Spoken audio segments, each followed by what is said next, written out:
Immediate କଣ କରିବ ବେସର କରିବ ବାଟି ବେସର ସେଇଟା କରିବ ହେଲା ଓକେ। ଗାଁ ଭଳିଆ ତ ଏଠି ପାଳ ଛତୁ ମିଳୁନି, କିନ୍ତୁ ବଟନ୍ ଛତୁରେ ଆଜି କରିବି ବୋଲି ଭାବିଲି, କାରଣ ସମସ୍ତେ ଟ୍ରାଏ କରୁଛନ୍ତି, ମୁଁ ବି ଥରେ ଟ୍ରାଏ କରିବି କେମିତି ଲାଗୁଛି ଦେଖିବା। ଭଲସେ ଛତୁକୁ କ୍ଲିନ୍ କରି ସାରିଲା ପରେ ତାକୁ ଦୁଇ ଧୁଆ କରିକି ରଖିଥିଲି। ତାପରେ ଏଠି ମସଲା ସବୁ ମାନେ ସୋରିଷ ମସଲା କାଟିକି ରଖିଥିଲି, ତାପରେ ଆଳୁ କାଟିକି ରଖିଥିଲି, ପିଆଜ ରସୁଣ ତା ସହିତ ଟମାଟର କଞ୍ଚା ଲଙ୍କା, ବାସ୍ ଏତିକି ଦେଇକି ଲାଷ୍ଟକୁ ମସଲା ଆଡ଼୍ କରିକି ସୋରିଷ ତେଲ ଲଙ୍କା ଲୁଣ ହଳଦୀ ବାସ୍ ଏତିକି ଦେଇକି ଗୋଳେଇ ଦେଲି। ଆଉ ତାକୁ କଭର୍ କରିକି ଗ୍ୟାସ୍ରେ ବସେଇଦେଲି, ଯେମିତି ବାମ୍ଫଟା ତା'ର ନ ବାହାରିବ ବୋଲି।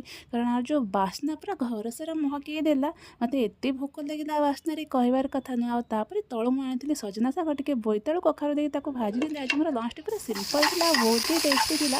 ଆପଣମାନେ ନିଶ୍ଚୟ ଘରେ ଟ୍ରାଏ କରନ୍ତୁ ଆଉ ଖାଆନ୍ତୁ। ଦେଖନ୍ତୁ ଏଠି ମୋର ଛତୁରୁ ଟିକେ ଟିକେ ପାଣି ବାହାରି ହେଇ ତା'ର ରେଡ଼ି ବି ହେଇଗଲା। ଓଫ୍ ଯେଉଁ ବାସ୍ନା, ବହୁତ ଟେଷ୍ଟି ହେଇଥିଲା। ପ୍ଲିଜ୍ ଭିଡ଼ିଓଟି ପୁରା ଦେଖିବା, ଲାଇକ୍ ସେୟାର ସବସ୍କ୍ରାଇବ୍ କରିବାକୁ ଭୁଲିବେନି। ରହିଲି, ବାଏ, ଜୟ ଜଗନ୍ନାଥ।